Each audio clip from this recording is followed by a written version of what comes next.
En el vídeo de hoy vamos a hablar de la programación funcional. Lo que llevamos haciendo a lo largo de todo el curso le podríamos llamar programación imperativa, en la que le decíamos al ordenador cada uno de los pasos que tenía que seguir para obtener el resultado final. La programación funcional se centra más en lo que pretendo conseguir y no tanto en los pasos. Aquí os he puesto un ejemplo. Imaginaos que tenemos una lista, un array list, y que queremos construir un conjunto que contenga el resultado de elevar al cuadrado todos los elementos pares.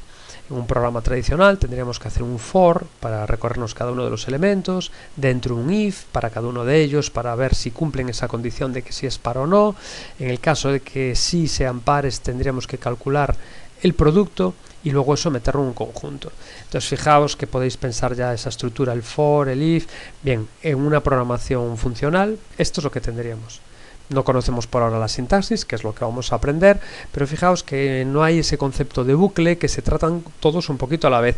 Casi podríamos leerlo, que vamos a hacer un conjunto, un set, en el que de esa lista inicial vamos a filtrar los pares, sería esta parte de aquí, vamos a calcularle el cuadrado y eso lo vamos a llevar a un conjunto.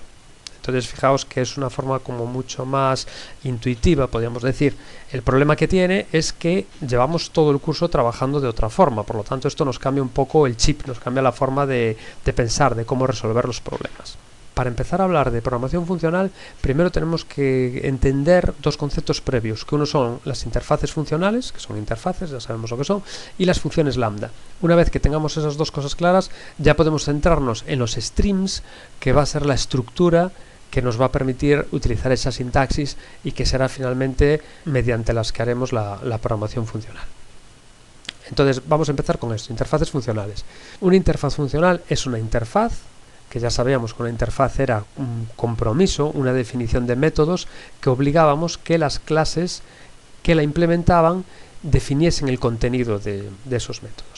Bien, pues que sea funcional lo único que quiere decir es que solo tiene un método abstracto. Podría tener otros métodos como estáticos, privados, default, pero lo que son los métodos en sí que condicionan una interfaz funcional solo puede haber uno. También podría tener un toString, equals, otros métodos heredados de object, pero lo que es el método que define la interfaz debe ser solo uno. Aquí por ejemplo tenéis un ejemplo que es interfaz calculadora y que dice que tiene un método que se llama calcular. Es un único método abstracto.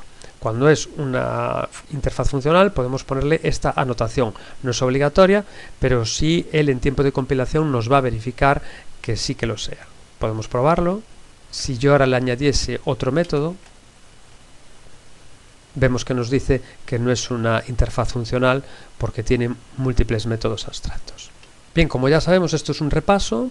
Necesitamos una clase que implemente esos métodos abstractos. Pues este sería un ejemplo, class sumador, implementa calculadora y por lo tanto tiene que definir ese método calcular. Pues en este caso es un sumador, pues lo que va a hacer es una suma, pero podría ser cualquier otro. Por ejemplo, podríamos tener una clase multiplicador que también implementa calculadora y que el contenido es distinto, pero siempre respeta lo que es la asignatura del método, que es lo que devuelve, el nombre del método y los parámetros que recibe.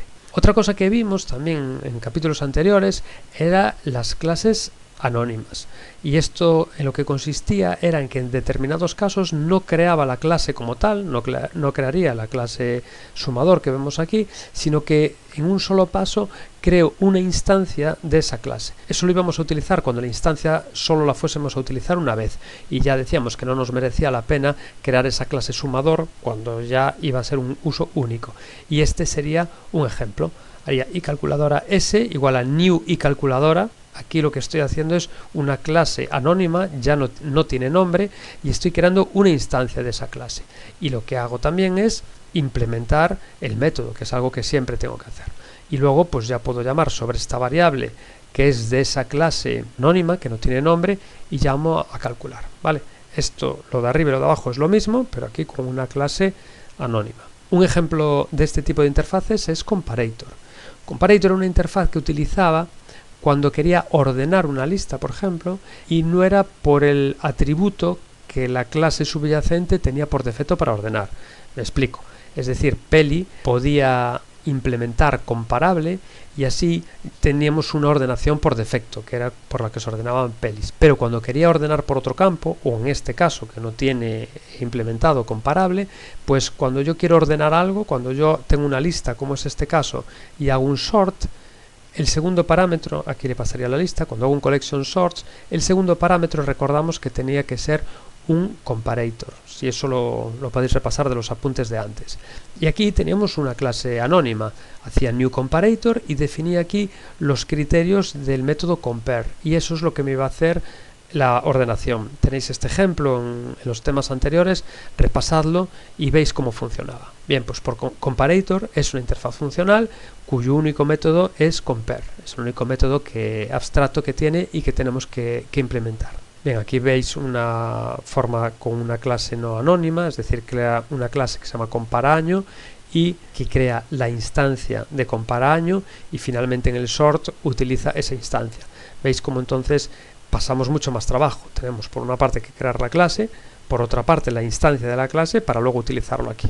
Entonces esto es bastante más código que solo hecho en una sola operación. Pero vamos a ver cómo con la programación funcional lo vamos a reducir muchísimo más este código. Por ahora solo estamos en una fase de introducción explicando estos conceptos.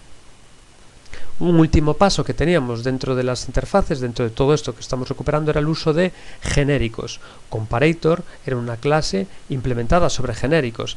Entonces, bueno, si os fijáis aquí, estoy utilizando la clase normal, por así decirlo, que está implementada sobre object, con lo cual compare necesariamente este método en la interfaz está definido sobre objects y tengo que hacer un casting. Pero como comparator, lo que estábamos diciendo, está implementada sobre genéricos, yo puedo decirle que esto es un new comparator peli. Por lo tanto, ya los parámetros que recibe compare son de este tipo, son pelis, y me ahorro el casting. ¿De acuerdo?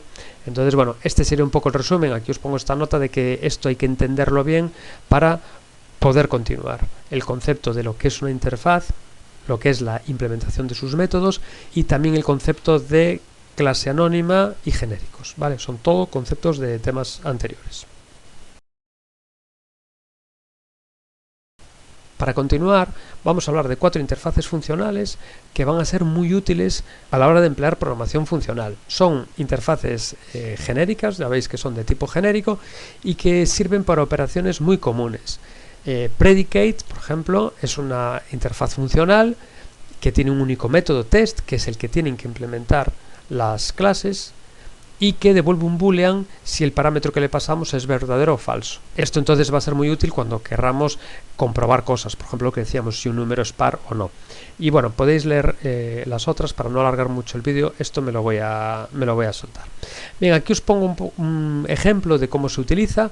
Pues bien, se llama predicate, tiene un único método que se llama test, que es lo que decíamos arriba, es genérica, por lo tanto puedo en este caso utilizarla para strings y lo implemento. Entonces, por ejemplo, tengo una cadena larga que es una instancia, esto ya es una instancia, recordad que estamos utilizando clases anónimas, entonces es una instancia de una clase anónima que implementa este método test diciendo pues que una cadena es larga si su longitud es más de 8. Entonces, bueno, sobre esta instancia yo luego puedo ejecutar el método test cuando quiera, le paso una cadena y me dirá si es larga o no. Supongo que esto ahora estáis viendo el vídeo y decís, bueno, ¿y esto qué tiene que ver con la programación funcional? Estamos hablando de interfaces, de clases anónimas. La idea es que allá donde haya una interfaz funcional vamos a poder sustituirla por una función lambda, que es lo siguiente que vamos a ver. Y esto entonces lo vamos a cortar mucho. Bien, aquí tenéis ejemplos de esas 4 interfaces que estábamos viendo, pero vamos aquí a las funciones lambda, que es lo interesante, lo que realmente nos va a dar el juego para la programación funcional. Entonces, una función lambda es una función, como un método de los que hemos visto hasta ahora, pero la particularidad que tiene es que no tiene nombre. En vez del nombre, pues tenemos esta especie de flecha aquí, el guión mayor, y lo que tiene es que le pasamos una serie de parámetros, pueden no ser ninguno, y luego un cuerpo de la función que desarrolla algo, que desarrolla un código. Aquí leéis las características que tienen, en función de si tiene más o menos parámetros, pues puede llevar estos paréntesis o no. El cuerpo de la función, pues también lo mismo, si es de más de una línea tiene que llevar llaves y si no, no. Bueno, lo leéis con calma. Tiene un return implícito cuando es de una sola línea, es decir, si yo hago z más 2, le estoy pasando un parámetro z y lo que hace es le suma 2 y devuelve ese valor. Es una devolución implícita. Aquí tenéis un ejemplo en el que no se le pasa nada y lo único que hace es sacar un mensaje. Este es el estilo de las funciones lambda o expresiones lambda. Si os fijáis aquí, no le estoy pasando el tipo de parámetro, no sé si es un int, un float o qué tipo de dato es. Bueno, en ciertos casos se le puede pasar, como es este caso de aquí, y en otros casos, como veremos más adelante, se puede inferir. Él ya sabe de qué tipo de dato hay ahí. Bien, aquí hemos visto entonces cómo son los parámetros, la parte que hay antes de la flecha, cómo es el cuerpo, lo que hay después de la flecha, y ahora decimos, bueno, ¿y ahora esto qué? ¿Lo puedo poner en el código así directamente? Donde me apetezca puedo poner esta línea. Y la respuesta es que no. Una función lambda va a ser siempre una implementación del método abstracto de una interfaz funcional. Esto tenemos que pensarlo y analizarlo. Este es un tema un poco complicado y hay que tener esos conceptos previos bastante claros. Entonces, si yo decía que tenía una interfaz, por ejemplo, que se llamaba calculadora, que era calcular, hacía lo que contábamos antes de la clase anónima con el sumador, pues esto podría hacer así con una función lambda. Entonces, fijaos, esta parte es igual, es decir, creo una instancia de esa interfaz y en vez de crear la clase anónima con su instancia y con su definición de método, lo puedo hacer con una función lambda. Esto y esto es exactamente lo mismo. Entonces fijaos que es mucha menos sintaxis, pero quizás el cambio más importante es que es ese cambio de concepto. Ya no me hace falta definir la clase anónima, ya no me hace falta la instancia, porque ya lo hace él implícitamente, no me hace falta poner el nombre del método, calcular. ¿Por qué? Porque solo hay uno, una interfaz funcional solo tiene un método, por lo tanto ya sabe que estamos refiriéndonos a ese método. No me hace falta tampoco decirle que los parámetros que recibe son enteros. ¿Por qué? Porque también ya lo tiene la interfaz funcional. Entonces, ¿para qué decirle aquí que son enteros si ya lo sabe de la interfaz funcional? Y luego, bueno, pues como ya sabemos que tiene un return implícito, pues también lo hace. Entonces, fijaos la diferencia entre este código y este. Esto es lo importante. Bueno, luego nos dice que sí, esto es simplemente la definición, pues luego habrá que invocarla. Y me da igual invocarla, se haya definido de una forma o de otra. Es simplemente cómo está definido. Ya os digo, esto hay que tomarlo con calma, masticándolo poquito a poco. Y sobre todo, hacer las pruebas para que veáis que ahora metiendo este código funciona igual de una forma que de otra. Este sería el estilo tradicional, por así decirlo. Me da 8, al final es la suma de 3 y 5. Y esto sería con programación funcional, con la expresión lambda, que veis que el resultado es el mismo. Entonces fijaos la diferencia de código en una sola línea y con un código pues mucho más claro, siempre que conozcamos bien todo lo que hay detrás, ese concepto de clase anónima, interfaz funcional. Hablábamos también de comparator. Si decíamos que comparator era una interfaz funcional, pues también la podríamos implementar con una expresión lambda. Bueno, pues aquí lo tenéis. Entonces lo que decíamos antes que teníamos que hacer el compare, pues aquí es lo mismo. Sé que un source, aquí necesito un comparator, pues ya no me hace falta decirle que el método es compare, que tiene una instancia, todo eso ya lo sabe la función lambda. Como decíamos que trabajaba con genéricos, pues también esto no nos va a dar ningún error. Ya le puedo poner dos películas, porque sabe que lista está formada de películas, y hacer la diferencia de años. Entonces fijaos también la diferencia entre la cantidad de código. Y por último, esas 4 interfaces funcionales que habíamos visto, pues lo mismo, ahora vamos a verla con lambdas. La primera, que es la única que estábamos viendo en este vídeo, decíamos que era pues cadena larga, que era de tipo predicado, es decir, que tenía un método test a la que le podíamos pasar cualquier valor y siempre iba a devolver un boolean. Bueno, esto era como lo hacíamos antes, esto es como lo haríamos con las funciones lambda. Otra vez, ya no lo repito, lo mismo, ¿no? En cuanto a los tipos, en cuanto al método, todo exactamente igual. Aquí tenéis el resto que no las hemos visto, le echáis un ojo. Bueno, y por último está la referencia a métodos, que aquí lo que viene a decir es que en vez de una expresión lambda, es decir, en aquellos sitios donde hay una expresión lambda, también podemos hacer una referencia a un método de una clase. Puede ser un método estático, puede ser un método de instancia o puede ser un constructor. Y la sintaxis que se utiliza es aquí los dos puntos dobles, 2 puntos 2 veces. Sé que en estos momentos os va a parecer todo un poco complicado, son muchas cosas vistas a la vez. Vamos a ver un ejemplo de esto último, los array lists que conocemos, tienen un método for each que no lo habíamos utilizado hasta ahora, no es el for que utilizamos a veces, que también le llamamos for each. Esto es un método que lo que se espera como parámetro es una interfaz funcional. Entonces, cuando yo hago ArrayList1 for each, aquí dentro podría ponerle una lambda, pero como estamos diciendo ahora, también podría ponerle un método. Y en este caso, pues de la clase systemout le estoy pasando println. Entonces esto es bastante habitual encontrárnoslo.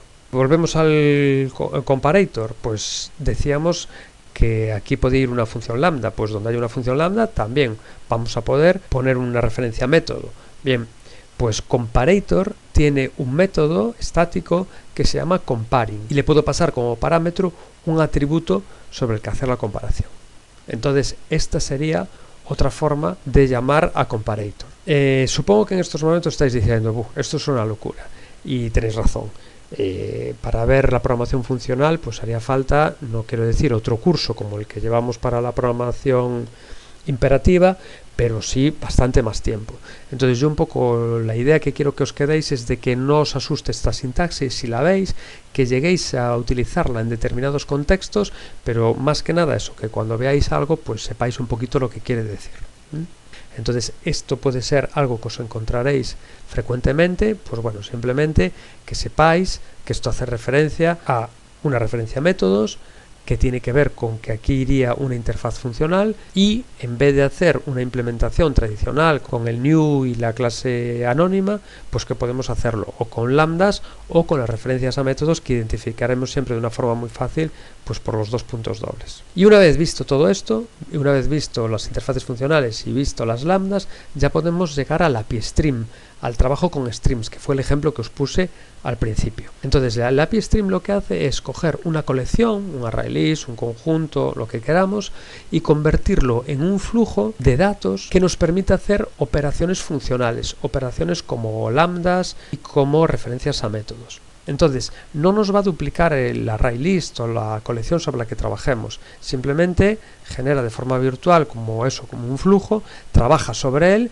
y realiza esas operaciones, pero no nos lo va a modificar, salvo que nosotros se lo indiquemos, no nos modifica ese ArrayList que tenemos por defecto. Entonces, esas operaciones que vimos al principio, este era el ejemplo, esto será lo que vamos a hacer con el API Stream. Entonces, vamos a tener siempre tres partes. La primera será esta de aquí, en la que convertimos nuestro ArrayList, en este caso números, en un stream, en ese flujo sobre el que queremos trabajar. Luego haremos lo que le llamamos las operaciones intermedias, que serían en este caso estas dos. Y por último, ese proceso final. Finalmente, después de hacer todas estas operaciones, ¿qué hago? Pues en este caso era crear un conjunto, pero en otros casos a lo mejor es simplemente pues sacarlo por pantalla. Y esto es lo que tenemos aquí. Primera parte, el método stream para convertirlo en ese flujo sobre el que hacer programación funcional. 2, las operaciones intermedias, que son estas que vemos aquí, que habrá que verlas un poquito en detalle. Y 3, ese paso final que hacemos. Entonces, la primera es muy fácil, es el stream para convertir en el flujo. La segunda es ese proceso que le vamos a hacer, pues aquí os he puesto quizás las más frecuentes. Map lo que nos va a hacer es mapear, es decir, aplicar una función para cada uno de los elementos obtener uno nuevo. Sería lo típico de obtener el cuadrado, elevar al cuadrado, pues es para cada elemento, hago un map de un elemento, le genero su cuadrado. Filter lo que nos va a hacer es filtrar, lo que nos va a hacer es una función que nos va a decir, mira, me quedo solo con estos, y es una implementación de la interfaz funcional predicate, lo que estábamos viendo antes. ¿Os acordáis? Predicate tenía un único método que se llamaba test, que me devolvía boolean. Bueno, pues filter es un método que está definido como que lo que se le pasa como parámetro es una interfaz funcional predicate. Entonces, con todo lo que estamos viendo ahora, podemos decir, pues si es una interfaz funcional, puede ser sustituida por una lambda o por una referencia a métodos. Y por eso al final, en el filter, nos encontramos pues una expresión lambda. Y lo mismo ocurre con map. Lo que pasa que, bueno, es de tipo function, que es una que no vimos en este vídeo. Sort, lo que nos va a hacer es ordenar el stream.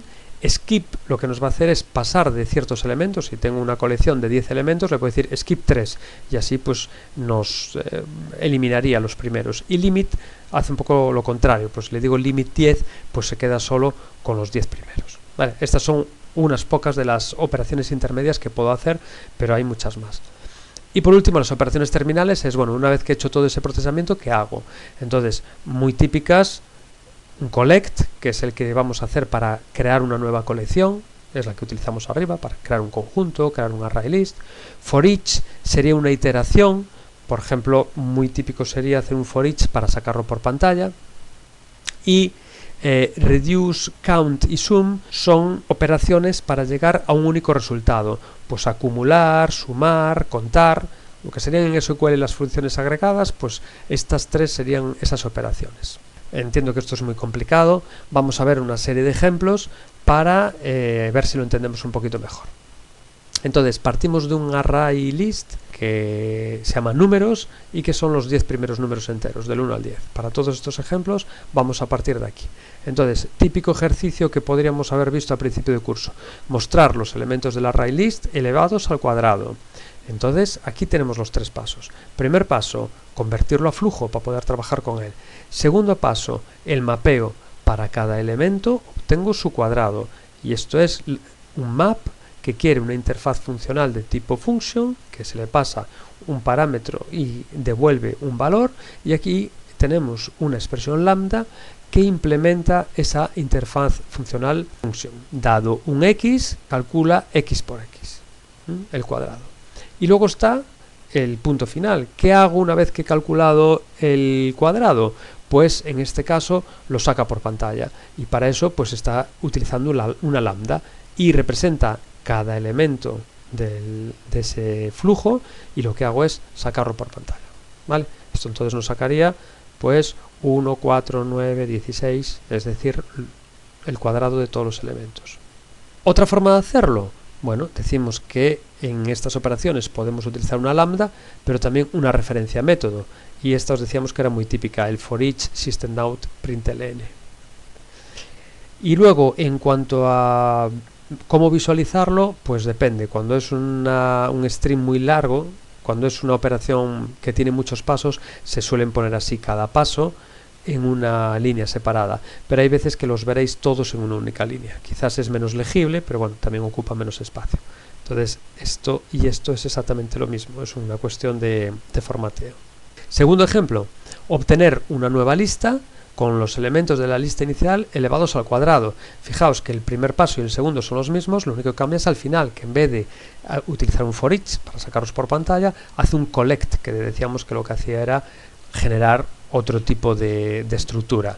Entonces aquí no se igualaba ninguna variable porque lo que hacía al final era sacarlos por pantalla, y aquí si al final voy a hacer un collect para crear una lista, pues esto lo tendrá que recibir una lista. El siguiente, el ejemplo tercero, es lo mismo, pero solo para los pares. Queremos quedarnos solo con aquellos números que sean pares. Entonces ya tengo que hacer un filter. Filter lo que necesita es una interfaz funcional predicate. Predicate decíamos que tenía un único método que se llamaba test, que devolvía un boolean. Bueno, pues tenemos que hacer una expresión lambda que le pasemos un parámetro y me devuelva boolean, es decir, el filter aquí, siempre esto va a ser true o false, por cómo está definido. Entonces le estoy diciendo para cada elemento, si al dividirlo por 2 es igual a 0, pues esto es lo que me dice que es par. Entonces este es el cambio con respecto a las anteriores. Aquí nos dice mostrar el cuadrado otra vez, pero de las posiciones 4 a la 8 ambas incluidas. Bueno, si queremos desde la 4 a la 8 tendremos que prescindir de la 0, 1, 2 y 3, es decir, saltarnos 4. Y luego si solo quiero de la 4 a la 8, pues quiero solo 5. Las posiciones de la 4 a 8 son 5 posiciones, 4, 5, 6, 7, 8. Bueno, esto era para que vierais el skip y el límite en funcionamiento. Y luego el resto es exactamente igual. Ejemplo 5. Aquí ya lo que nos dice es la suma de los elementos impares. Bien, pues tengo que hacer un filtro otra vez para quedarme con los elementos impares. Y ahora el tema de la suma, es decir, acumular los valores, pues tengo distintas formas. Tengo reduce, que reduce es uno que vimos arriba, tiene una estructura un poco extraña. Reduce es una especie de acumulador, pero tiene dos parámetros. El primer parámetro es en cuanto empieza, que en este caso será 0, y el segundo es una expresión lambda en la que le decimos la forma de acumular. Bueno, hay que verlo un poquito con calma, es una estructura un poquito distinta a lo que estamos acostumbrados a ver. También tenemos para acumular una función sum, pero Zoom precisa que antes le hagamos un map to int. Esto es parecido al map que vimos antes y es para convertirlo al tipo necesario. Y por último, también podemos hacerlo con una referencia a métodos, con reduce y una referencia a métodos. Y aquí quizás el problema, ya veis que Java siempre nos pone algún problema más, es que esto en vez de devolver un entero que sea la suma, obtiene una variable de tipo optional. Optional es simplemente un envoltorio de una variable que nos permite gestionar mejor los nulos, ¿no? Sabéis que siempre cuando tenemos una variable y tiene un valor nulo nos podía dar una excepción. Pues optional es una clase que nos envuelve esa variable entera, pero con una serie de métodos que nos puede permitir comprobar si tiene nulos o no. Hay un método que se llama isPresent, bueno, cosas en las que no vamos a entrar. Simplemente a nosotros lo que nos afecta es que como no es un entero, sino que es un optional, tengo que hacer el get para sacar el resultado, algo que no tenía que hacer en el resto de los casos. Los otros dos casos, resultado 1 y resultado 2, pues simplemente lo sacaba por pantalla. En este caso tengo que hacerle un get. Bueno, supongo que estos momentos ya os están echando humo las orejas. Es normal, ya os lo repito, la programación funcional es para ver con calma. Hay que dominar muy bien la programación imperativa y hacer mucho ejercicio. Estáis viendo métodos totalmente distintos a los que estábamos utilizando ahora. Nosotros empezamos el curso con un for, con un while, con un if, con un switch, con constructores, con herencia, y esto es una filosofía totalmente diferente. Entonces, bueno, pues hay que cambiar ese chip. Entonces ya os repito que con que simplemente seáis capaces de identificarlas cuando las veis y utilizar en ocasiones muy concretas es más que suficiente. Aquí tenéis otro ejemplo más ya sobre cadenas, no va sobre esos números que vimos antes. Y aquí para que veáis también uno sobre atributos y métodos ya de una clase como Peli, no directamente sobre enteros. Bueno, os recomiendo que los ejecutéis todos estos 8 ejemplos y a partir de ahí ya luego podréis hacer los ejercicios. Un último tema sobre streams es que también han tocado el tema de los ficheros. En Java 8 este cambio de streams se ha propagado a muchas otras partes de la programación. Si os fijáis, nosotros para leer un fichero de texto utilizamos una serie de clases en función de si le queríamos especificar la codificación o no. Bueno, pues también podemos hacer que un fichero lo podemos convertir a un stream. Entonces para eso yo tengo un fichero con esta instrucción de aquí, con un try with resources, puedo convertir un fichero en un stream. A partir de ese momento, ese stream tendrá una línea por cada línea leída del fichero y ya puedo tratarlo como estoy haciendo con el resto de streams como he hecho hasta ahora. Entonces, ¿qué hace este trozo de código? Lee un fichero que se llama fichero txt en la ruta por defecto que esté, lo convierte en un stream que precisamente le llama igual stream, y lo que hace es primero un filter, es decir, se queda para cada línea, estamos hablando de líneas, solo con aquellas de longitud menor que 10. Hace un map, es decir, un mapeo para conseguir de cada entrada una salida distinta a string to uppercase, un método que conocíamos, está utilizando una referencia de métodos. Entonces lo que está haciendo cada una de esas líneas, si es mayor de 10 ya pasa de ella, y para aquellas que sean menores de 10 las pasa a mayúsculas y luego las muestra por pantalla. Entonces lo que está haciendo todo este código es leer un fichero y para aquellas líneas que tengan una longitud menor de 10 las muestra por pantalla en mayúsculas. Entonces fijaos que este ejercicio pues también se resuelve de una forma muy diferente a como lo hacíamos tradicionalmente. No hay ese bucle para leer cada una de las líneas y dentro de ese bucle tratar cada línea. Se tratan todas a la vez. Bueno, pues esto es un poquito todo. Os he puesto unos ejercicios que os pueden resultar un poco complejos. He tratado de que sigan mucho los apuntes, que sean unos ejercicios muy parecidos a los apuntes. Entonces, primero hablamos de interfaces funcionales, luego hablamos de las lambdas y finalmente hablamos de los streams, del tratamiento de streams. Y por último, un ejercicio de ficheros muy parecido también al que hemos visto.